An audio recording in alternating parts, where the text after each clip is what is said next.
നിയമാവർത്തനം 1-ാം അധ്യായം. മോശ ജോർദാന് മറുകരെ മരുഭൂമിയിൽ സുഫിന് മുമ്പിലായും പാറാനും തോഫാൽ, ലാബാൻ, ഹസേറോത്ത്, ദിസഹാബ് എന്നിവയ്ക്കും മധ്യേയുമായുള്ള സമതലത്തിൽ വച്ച് ഇസ്രായേൽക്കാരെല്ലാവരോടുമായി സംസാരിച്ച വചനങ്ങളാണിവ. ഹോറബിൽ നിന്ന് സെയ്ർ മലവഴി കാദഷ് ബർണയ വരെ 11 ദിവസം വേണം. ഇസ്രായേല്യരെ ഉദ്ദേശിച്ച് കർത്താവ് തന്നോട് കൽപ്പിച്ചതെല്ലാം അനുസരിച്ച് മോശ അവരോട് സംസാരിച്ചത് 40-ാം വർഷം 11-ാം മാസം 1-ാം തീയതിയായിരുന്നു. അതായത് ഹെഷ്ബോണിൽ വസിച്ചിരുന്ന അമോര്യ രാജാവ് സീഹോനെയും യദ്രയിൽ വെച്ച് അഷ്താരോത്തിൽ വസിച്ചിരുന്ന ബാഷാൻ രാജാവ് ഓഗിനെയും അവൻ നിഹരിച്ചതിന് ശേഷം ജോർദാന് മറുകരെ മേവാബ് ദേശത്ത് വെച്ച് മോശ ഈ നിയമം ഇപ്രകാരം വിശദീകരിക്കാൻ ആരംഭിച്ചു. നമ്മുടെ ദൈവമായ കർത്താവ് ഹോറബിൽ വച്ച് നമ്മോട് ഇപ്രകാരം വചിച്ചു: ഈ മലയിലെ വാസം നിങ്ങൾക്ക് വേണ്ടത്രയായി. ഇനി അമോര്യഗിരിയും കാനാന്യനാടും സമതലത്തിലും മലയിലും താഴ്വാരത്തും ദക്ഷിണഭാഗത്തും കടൽത്തീരത്തുമുള്ള അതിൻ്റെ സകല വാസസ്ഥാനങ്ങളും വരെ മഹാനദിയായ യൂഫ്രട്ടീസ് നദി വരെയുള്ള ലബനോനും ലക്ഷ്യം വെച്ച് നിങ്ങൾ പാളയം നീക്കി മുന്നേറുവിൻ. നോക്കൂ, ഈ നാട് നിങ്ങളുടെ മുമ്പിൽ ഞാൻ വച്ചിരിക്കുന്നു. കർത്താവ് നിങ്ങളുടെ പിതാക്കന്മാരായ അബ്രാഹത്തോടും ഇസഹാക്കിനോടും യാക്കോബിനോടും അവർക്കും അവർക്ക് ശേഷം അവരുടെ സന്തതിക്കും നൽകാനായി വാഗ്ദാനം ചെയ്ത ദേശം നിങ്ങൾ പോയി കൈവശപ്പെടുത്തുവിൻ. അക്കാലത്ത് ഞാൻ നിങ്ങളോട് ഇപ്രകാരം പറഞ്ഞു: തനിയെ നിങ്ങളെ വഹിക്കുകയെന്നത് എനിക്ക് അസാധ്യമാണ്. നിങ്ങളുടെ ദൈവമായ കർത്താവ് നിങ്ങളെ വർദ്ധിപ്പിച്ചിരിക്കുന്നു. ഇതാ, നിങ്ങൾ ഇന്ന് ആകാശതാരകൾ പോലെ അസംഖ്യമായിരിക്കുന്നു. നിങ്ങളുടെ പിതാക്കന്മാരുടെ ദൈവമായ കർത്താവ് നിങ്ങളെപ്പോലെ 1000 മടങ്ങ് നിങ്ങളോട് കൂട്ടിച്ചേർക്കട്ടെ. അവിടുന്ന് നിങ്ങളോട് വാഗ്ദാനം ചെയ്തതുപോലെ നിങ്ങളെ അനുഗ്രഹിക്കുകയും ചെയ്യട്ടെ. നിങ്ങളുടെ ചുമടും ഭാരവും തർക്കവും ഞാൻ തനിയെ എങ്ങനെ വഹിക്കും? നിങ്ങൾക്കായി, നിങ്ങളുടെ ഗോത്രങ്ങൾക്കായി ജ്ഞാനികളും വിവേകികളും അറിവുള്ളവരുമായ ആളുകളെ നിങ്ങൾ നിശ്ചയിച്ചു തരുവിൻ. അവരെ നിങ്ങളുടെ തലവന്മാരായി ഞാൻ നിയമിക്കാം. അപ്പോൾ നിങ്ങൾ എന്നോട് മറുപടിയായി പറഞ്ഞു: ചെയ്യാൻ നീ ആവശ്യപ്പെട്ട കാര്യം നന്നായിരിക്കുന്നു. അങ്ങനെ ഞാൻ നിങ്ങളുടെ ഗോത്രത്തലവന്മാരെ, ജ്ഞാനികളും അറിവുള്ളവരുമായ ആളുകളെ സ്വീകരിക്കുകയും അവരെ നിങ്ങളുടെ മേൽ തലവന്മാരായി സഹസ്രാധിപന്മാരും ശതാധിപന്മാരും അർദ്ധശതാധിപന്മാരും ദശാധിപന്മാരും നിങ്ങളുടെ ഗോത്രങ്ങൾക്ക് ഉദ്യോഗസ്ഥരുമായി അവരോധിക്കുകയും ചെയ്തു. അക്കാലത്ത് ഞാൻ നിങ്ങളുടെ ന്യായാധിപന്മാരോട് ഇപ്രകാരം കൽപ്പിച്ചു: നിങ്ങളുടെ സഹോദരങ്ങൾക്കിടയിൽ നിങ്ങൾ പ്രശ്നം കേട്ട് ഒരുവനും അവൻ്റെ സഹോദരൻ അഥവാ പ്രവാസി എന്നിവരും തമ്മിൽ നീതിപൂർവം വിധിക്കണം. ന്യായവിധിയിൽ നിങ്ങൾ മുഖം നോക്കരുത്. ചെറിയവനെയും വലിയവനെയും ഒന്നുപോലെ നിങ്ങൾ ശ്രവിക്കണം. ആരുടെ മുമ്പിലും നിങ്ങൾ കൂസരുത്. കാരണം ന്യായവിധി ദൈവത്തിൻ്റേതാണ്. എന്നാൽ നിങ്ങൾക്ക് ബുദ്ധിമുട്ടുള്ള കാര്യം എൻ്റെ അടുക്കൽ കൊണ്ടുവരുവിൻ, അതു ഞാൻ കേട്ടുകൊള്ളാം.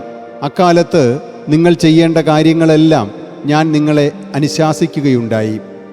നമ്മുടെ ദൈവമായ കർത്താവ് നമ്മെ അനുശാസിച്ചതനുസരിച്ച് നമ്മൾ ഹോറബിൽ നിന്ന് നീങ്ങി അമോര്യ മലമ്പാതയിൽ നിങ്ങൾ കണ്ട ആ വിപുലവും ബീഭത്സവുമായ മരുഭൂമി മുഴുവൻ നടന്ന് കാദഷ് ബർണയ വരെ എത്തി.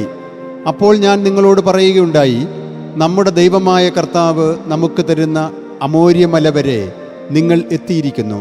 നോക്കൂ, നിന്റെ ദൈവമായ കർത്താവ് നാട് നിന്റെ സമക്ഷം വച്ചിരിക്കുന്നു. നിന്റെ പിതാക്കന്മാരുടെ ദൈവമായ കർത്താവ് നിന്നോട് വചിച്ചതുപോലെ നീ കയറിച്ചെന്ന് അത് കൈവശപ്പെടുത്തുക. നീ ഭയപ്പെടേണ്ട, പരിഭ്രമിക്കുകയും വേണ്ട. അപ്പോൾ നിങ്ങളെല്ലാവരും എന്നെ സമീപിച്ചു പറഞ്ഞു: നമുക്ക് മുമ്പേ ആളുകളെ അയക്കാം. അവർ നമുക്ക് വേണ്ടി നാടു നിരീക്ഷിച്ച് നമ്മൾ കയറേണ്ട വഴി സംബന്ധിച്ചും നമ്മൾ ചെന്നെത്തേണ്ട നഗരങ്ങൾ സംബന്ധിച്ചും നമ്മെ വിവരം ധരിപ്പിക്കട്ടെ. ഈ നിർദ്ദേശം എൻ്റെ ദൃഷ്ടികളിൽ ഉത്തമമായിരുന്നതുകൊണ്ട് ഞാൻ നിങ്ങളിൽ നിന്ന് ഗോത്രത്തിന് ഒരാൾ വെച്ച് 12 പേരെ നിജപ്പെടുത്തി. അവർ മല ലക്ഷ്യമാക്കി ചെന്ന് എഷ്കോൾ അടിവാരം വരെ എത്തി. അത് ഒറ്റുനോക്കി. അവർ നാടിൻ്റെ കുറേ ഫലം കൈവശപ്പെടുക്കുകയും നമ്മുടെ പക്കൽ എത്തിക്കുകയും ചെയ്തു. അവർ നമ്മെ വിവരം ധരിപ്പിച്ചുകൊണ്ട് നമ്മുടെ ദൈവമായ കർത്താവ് നമുക്ക് തരുന്ന നാട് നല്ലതാണ് എന്ന് പറഞ്ഞു. നിങ്ങളാകട്ടെ കയറി ചെല്ലാൻ വിസമ്മതിച്ചു. നിങ്ങളുടെ ദൈവമായ കർത്താവിൻ്റെ നിർദ്ദേശം നിങ്ങൾ ധിക്കരിച്ചു. നിങ്ങളുടെ കൂടാരങ്ങളിൽ നിങ്ങളുടെ ദൈവത്തിനെതിരായി പിറുപിറുത്തുകൊണ്ട് നിങ്ങൾ പറഞ്ഞു, നമ്മോടുള്ള കർത്താവിൻ്റെ വിദ്വേഷം കൊണ്ട് നമ്മെ അമോര്യരുടെ കയ്യിൽ ഏൽപ്പിക്കാൻ, നമ്മെ ഇല്ലായ്മ ചെയ്യാൻ ഈജിപ്ത് ദേശത്ത് നിന്ന് അവിടുന്ന് പുറത്തു കൊണ്ടുവന്നിരിക്കുകയാണ്. ഇനി നമ്മൾ എങ്ങോട്ട് പോകും? നമ്മുടെ സഹോദരന്മാർ നമ്മുടെ ഹൃദയം ഉരുക്കും വിധം പറഞ്ഞത് നമ്മെക്കാൾ വലുതും പൊക്കമുള്ളതുമായ ജനത്തെയും വലുതും ആകാശം മുട്ടെ കോട്ടയുള്ളതുമായ നഗരങ്ങളെയും അനാക്യരെ പോലും ഞങ്ങൾ അവിടെ കണ്ടു എന്നാണ്. അപ്പോൾ ഞാൻ നിങ്ങളോട് പറഞ്ഞു, നിങ്ങൾ പരിഭ്രമിക്കേണ്ട, അവരെ ഭയപ്പെടുകയും വേണ്ട.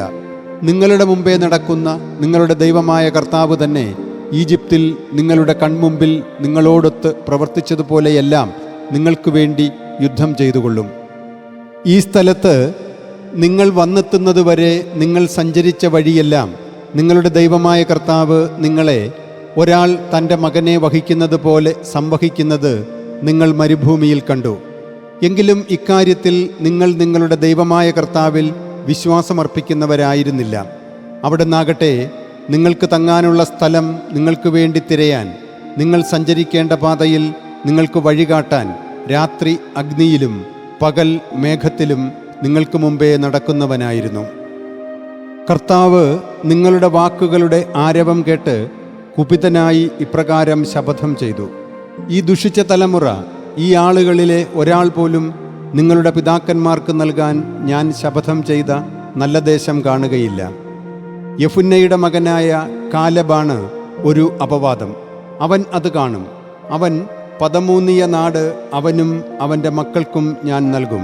എന്തെന്നാൽ അവൻ കർത്താവിനെ പൂർണ്ണമായി അനുഗമിച്ചു. നിങ്ങൾ നിമിത്തം കർത്താവ് എന്നോടും ഇപ്രകാരം കോപിച്ചു: നീയും അവിടെ ചെന്നെത്തുകയില്ല.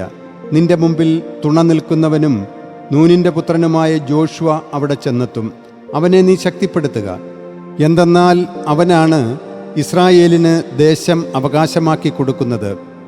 കൊള്ള മുതലാകുമെന്ന് നിങ്ങൾ പറഞ്ഞ നിങ്ങളുടെ കുഞ്ഞുങ്ങൾ, ഇന്ന് നന്മയും തിന്മയും തിരിച്ചറിയാത്ത നിങ്ങളുടെ മക്കൾ, അവരാണ് അവിടേക്ക് പോകുന്നത്. അവർക്ക് ഞാൻ അത് നൽകും. അവർ അത് കൈവശമാക്കും. നിങ്ങളാകട്ടെ തിരിഞ്ഞ് ചെങ്കടൽ ലക്ഷ്യമാക്കി മരുഭൂമിയിലേക്ക് നീങ്ങുവിൻ. അപ്പോൾ നിങ്ങൾ എന്നോട്, ഞങ്ങൾ കർത്താവിനെതിരെ പാപം ചെയ്തു, നമ്മുടെ ദൈവമായ കർത്താവ് ഞങ്ങളോട് ആജ്ഞാപിക്കുന്നതനുസരിച്ച് ഞങ്ങൾ കയറിച്ചെന്ന് യുദ്ധം ചെയ്യാം എന്ന് മറുപടിയായി പറഞ്ഞു. അനന്തരം ഓരോ വ്യക്തിയും തൻ്റെ രണായുധങ്ങൾ അണിഞ്ഞ് മലയിലേക്ക് കയറാൻ ലാഘവം കാട്ടുകയും ചെയ്തു. അപ്പോൾ നിങ്ങൾ കയറിപ്പോകരുത്, യുദ്ധം ചെയ്യുകയുമരുത്. എന്തെന്നാൽ നിങ്ങളുടെ ശത്രുക്കളുടെ മുമ്പിൽ നിങ്ങൾ പ്രഹരിക്കപ്പെടാതിരിക്കാൻ നിങ്ങളുടെ മധ്യേ ഞാൻ ഉണ്ടായിരിക്കുകയില്ലെന്ന് അവരോട് പറയുക എന്ന് കർത്താവ് എന്നോട് അരുൾ ചെയ്തു. ഞാൻ നിങ്ങളോട് സംസാരിച്ചെങ്കിലും നിങ്ങൾ ശ്രവിച്ചില്ല. നിങ്ങൾ കർത്താവിൻ്റെ വാക്ക് ധിക്കരിച്ച് ഔദ്ധത്യം കാട്ടി മലയിലേക്ക് കയറി. ആ മലയിൽ നിവസിച്ചിരുന്ന അമോര്യർ നിങ്ങളെ നേരിടാൻ പുറപ്പെട്ടു വന്ന് തേനീച്ചകൾ ചെയ്യുന്നത് പോലെ നിങ്ങളെ പിന്തുടർന്ന് സെയ്റിൽ ഹോർമ വരെ നിങ്ങളെ ചിതറിച്ചു. നിങ്ങൾ തിരിച്ചു വന്ന് കർത്താവിൻ്റെ മുമ്പിൽ വിലപിച്ചു. എന്നാൽ കർത്താവ് നിങ്ങളുടെ സ്വരം ശ്രവിക്കുകയോ നിങ്ങളുടെ നേർക്ക് ചെവി ചായ്ക്കുകയോ ചെയ്തില്ല. അങ്ങനെ നിങ്ങൾ ഇന്ന് നിവസിച്ചു പോരുന്നത് പോലെ അന്ന് ഏറെ നാൾ കാദശിൽ താമസിക്കേണ്ടി വന്നു.